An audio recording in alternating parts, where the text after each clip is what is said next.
Guys get dumb. Yeah. I don't know. There is some problem between the black and the white from day one. I think that we learned that from your child coming up. There is some difference between the black and the white. As a teenager in the Niagara Peninsula, we worked on many of the farms. That was the thing that was to do when I was younger.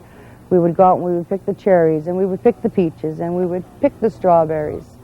And as we worked, we realized that the Jamaicans or the Mexicans or the offshore workers, as they're called, would work harder, would work longer, would work in any kind of weather. While we were wiping our brows, they were busy singing their island songs. While we were complaining about the rain, they were out there picking.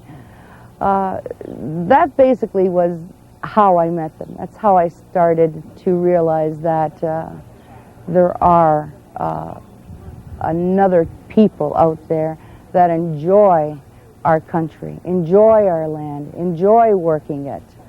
Whereas as we got older, we looked for bigger and better things. We wanted the big greenback dollars. So it was now beneath us to work on a farm. It was beneath us to pick peaches, beneath us to pick cherries.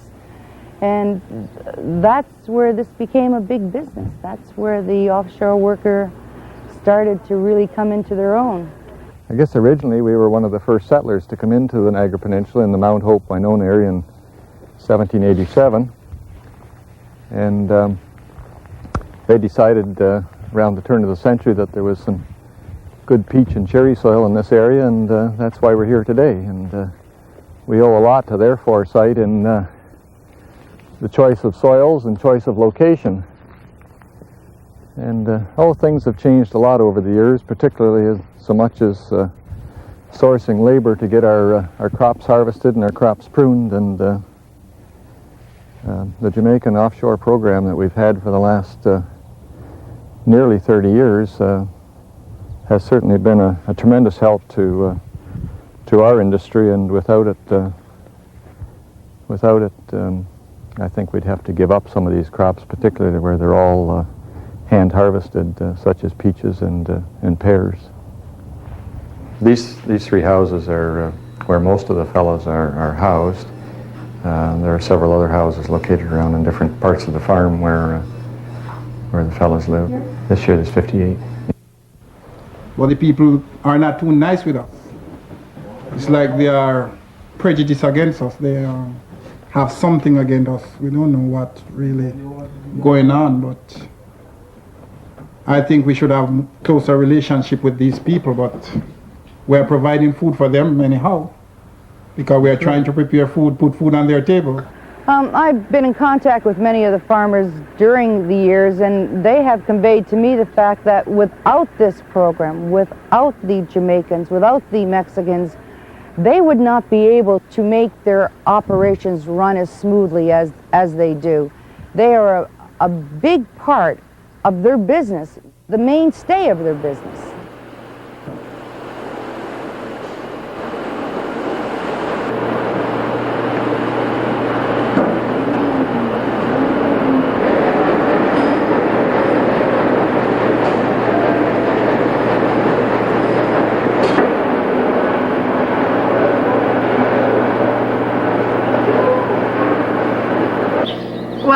I have to admit, once upon a time, I would stay away from Eric here. Poor Eric, but it's just because people around here always say, oh, stay away from the Jamaicans. So they got a bad perception of them down here, and that's what's drilled into your head the whole time. And But I found out different. I don't stay away now. Yeah, that's right. I've been doing this thing for 12 years now, right? And some problem, I run into some problem, like some people, like even she is a white girl, okay? One time, it's like she didn't want to come nowhere close us. It's like she think more than less that she more better off on me because of the color of her skin. I feel like this is an invisible culture. We don't see them. We might see them on the street. They stay together. They party together. They sing together. They laugh together. They eat together. We don't even know as a community that these people are actually here and doing the job that they are doing.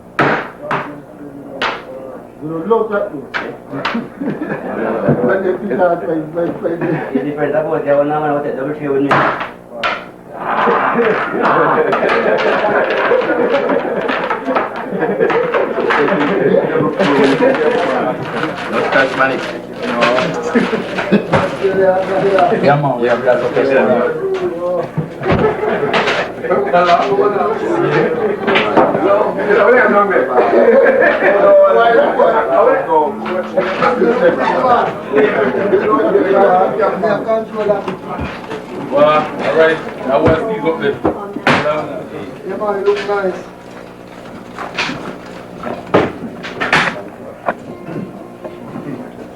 Come here,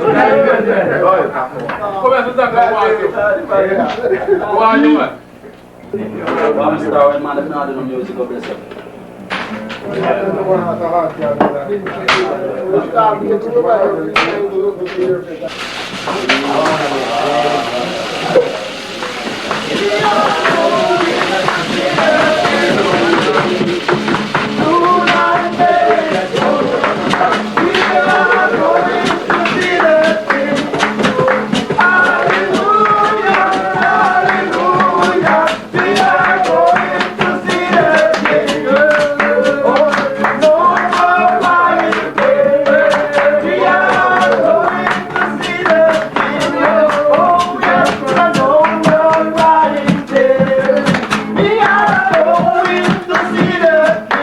Let's bow our head while we pray and ask God to bless His food for us. Our Father and our Lord Jesus, we thank you again for this, another privilege we can gather together in this fashion. It became increasingly necessary in the 60s for us to search for another source of workers on the farm. It was practically impossible to get too many local people to come out and work on the farm. It's at minimum wage, and it just was not appealing to a lot of people. So my dad, I think in about 1966, went to Jamaica and was attempting to see who he could meet in the government, the Minister of Labor, I believe, and to determine if there could be such a program, some type of program arranged where people could come up here and work for the summer. He'd loved to holiday in Jamaica and had done that for a number of years and had a good many friends down there, and he thought that was the natural place to try to recruit people. So in 1967, there was a program put in place whereby offshore workers, particularly as it started from Jamaica, could come up here to work for us to do carry on pruning early in the spring and harvesting and stay through until early November. So it was enlarged after a number of years so that not only people in the fruit industry could avail themselves of offshore laborers, but people in the vegetable and the canning and the nursery business. And I think currently today there are about 11,000 workers come in, and the program was expanded not too many years after it first started, so that there are workers from many other Eastern Caribbean islands, Barbados, the Grenadines, as well as Mexico was brought into the program about 10 years ago. Some of the people will go to us and go, oh, you work with those Jamaicans? And they're like, meaning it in a way like, why? Why would you want to work with them? And then you sit there and you can't believe how ignorant Really people can't are. figure out And I can't believe that I used to be like that. because I was raised in a family where everybody's treated equal, no matter what their skin color, race, religion. And when I came here, I was all that way just because of what people had said to me.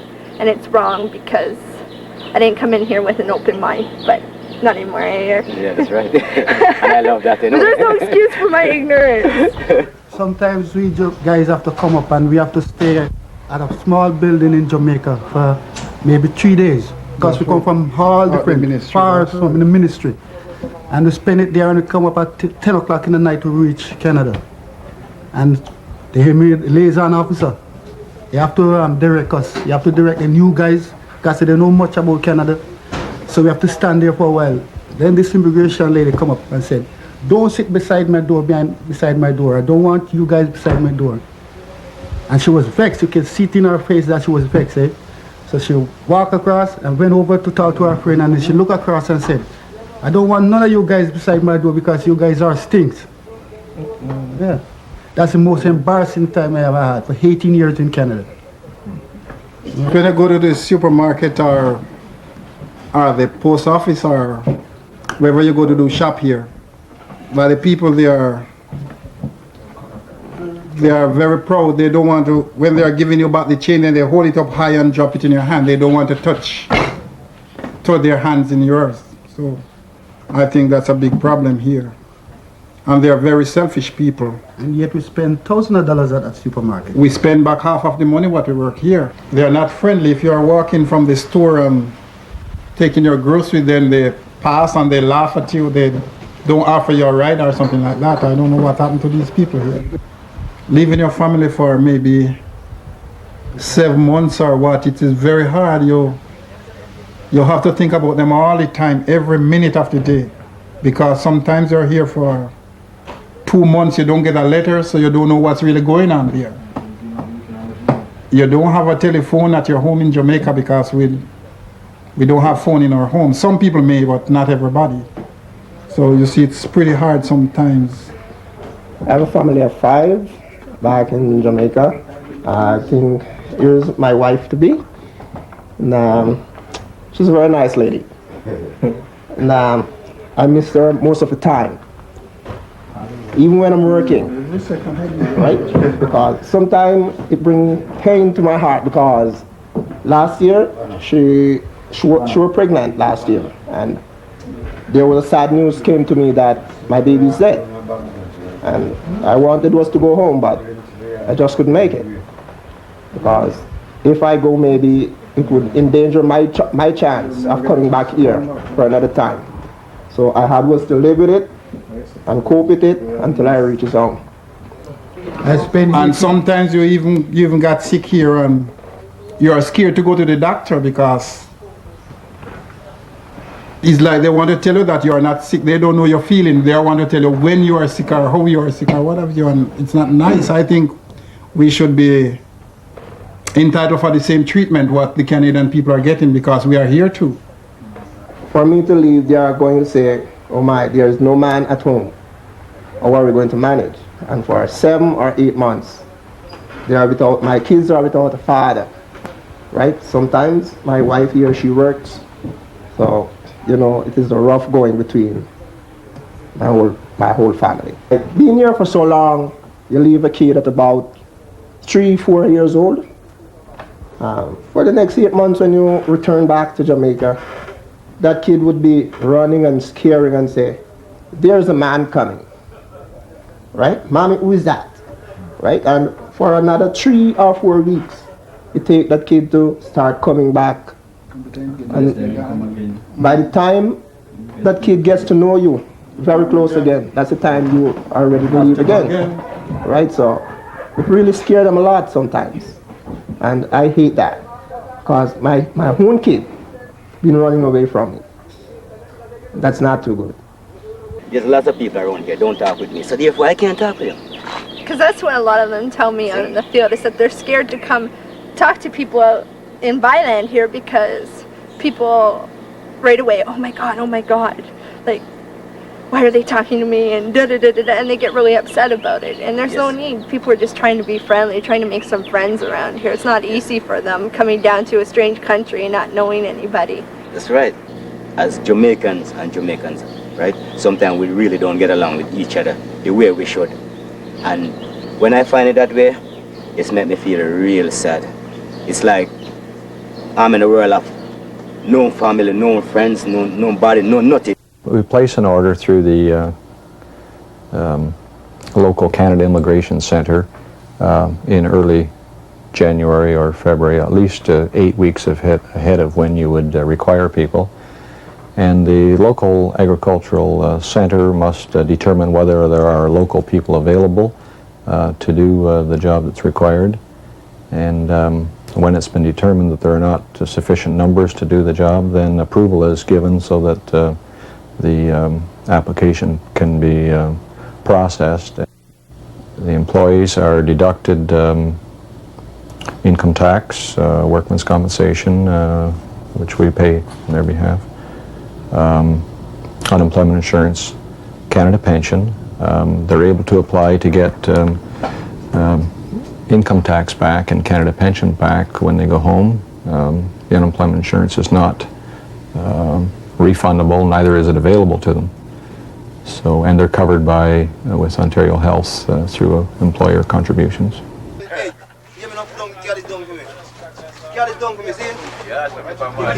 On paydays, which are every other Friday, the fellows go to the bank and do their shopping up at the local grocery store.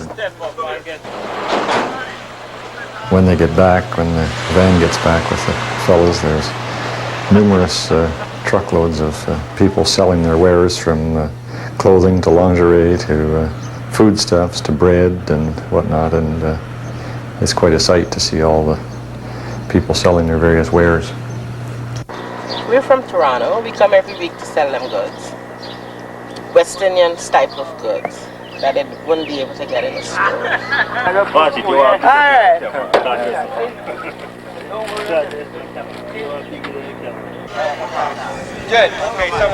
to say, the breaking up between the home and the family. Many of the times I think that come some along the line between the post office. Like then, you know, your family, they are suffering, you can't get no money to buy food, even though you sent it off, but it delay on the way. And those are some of the things that cause some women to stray, because they are in need of something and they need to go and look at it. It is not too easy to pick up a job there because we have a very small country and not too many jobs there. And you have a family to support, so wherever you can get a job, you got to try to find a job to support your family. You have to send your children to school, even some of them going to high school. We're faced with a problem there sometimes, even as the guy was saying, even the money what you send home when your family to get it, they don't get it because you don't know where it is. You post it at the post office. Sometimes it takes 2-3 months to get there, so I don't know.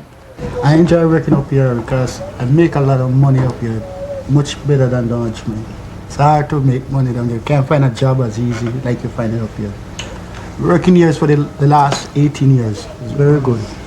Past 18 years, very good. I enjoy it. There are some guys will just easily get here and then the government will let they stay here, and you've been here for 17, 18 years, and if you go to the embassy, the Canadian embassy in your country, they don't want to give you the visa to get here. So I don't know what's the problem. And I think if you work here for 20 years, you should be free to come here when you want to come. Yeah. You should be even free to stay here and work. You should be free to live here because you're here for 18, 20 years. So I think you should continue if you want to live here. We have problem getting here. If we are on the farm right now, and if you go to the embassy to apply for a visa, then they wouldn't send you here on the government visa. And then you would have to stay there for maybe 3-4 years before they tell you they are checking it out. So you have to stay home for maybe 2-3 years. Then they write you a letter, say, well, what have you, or they tell you try again the next 2 years or what, something like that. That's what they do there. It's very hard for people to accept another nationality, whether it be the color of the skin or whether it be Polish, Italian, Yugoslavian. It's something that we're going to have to change. It's something that we're all going to have to work on. Today is a joint venture of the congregations in Jordan Station and Vineland and the United Mennonite Church here in Vineland, as we work together to provide an opportunity for the fellows to have a social time together and then their regular evening worship service. This is part of the ongoing ministry of our Caribbean Workers Outreach Project here in Niagara, in which we seek to provide some pastoral care for the workers and provide social opportunities for the men to get together with one another and share a good time like they're doing here this afternoon. Today we are happy for this cricket match because it let us feel like back home. And we also thank the people who organized this for us. It's our pleasure to have something like this around, because sometimes we feel like we are left out and we are homesick and things like that. So when we have these things around, it makes us much feel like we are back home.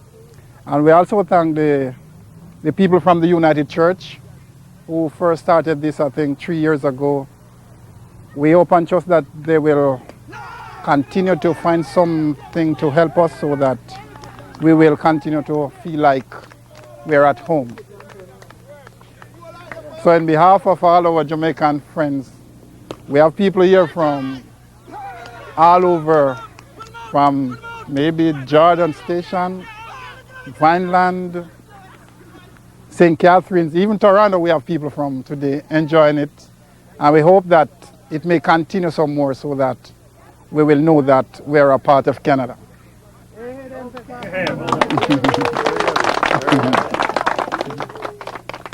The United Church is glad to be able to be a partner with the church in Jamaica, and in part of that partnership we provide the funds for your airfare and for your honorarium here. And then we have a number of people who are very kind, and they actually offer their homes for room and board for us. And so it becomes a partnership among some of our lay people as well as our denominational churches. Since I'm here 10th of June, I have been visiting the workers at their farmhouses, talking to them, just sharing with them in groups or perhaps individually. They have some complaints, but these are things that will be ironed out in time. We were more interested in the spiritual uplift of the workers, because being far away from home, they would be under stress, they'll be thinking of their families back home. And so we wanted to encourage them and to tell them that we cared. And that is the reason why we are visiting the farms, to talk with them.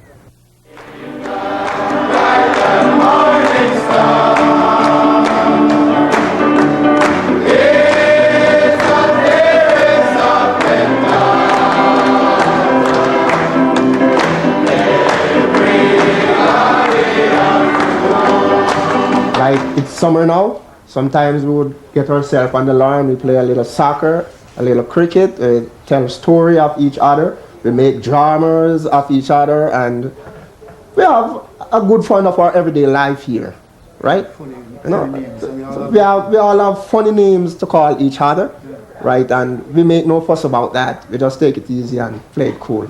I think what the guy have to do when he need a girlfriend, he would have to just take a shower and go to sleep. I think that's the only thing he can do. Well, you tend to really look forward to their arrival in the spring, and I guess at the end of the year you say, oh, it's all over with. You run them to the bank and to the store, and boss, I need a new pair of boots, or I need a new pair of gloves, and there's the trips that are necessary to the doctor or whatever, to the dentist, and they're very much like a family while they're here, and yet at the end of the season you are glad to see the season over with. It's like the end of the harvest is complete, and they're long hours during the summer, and you're glad to see the end of it.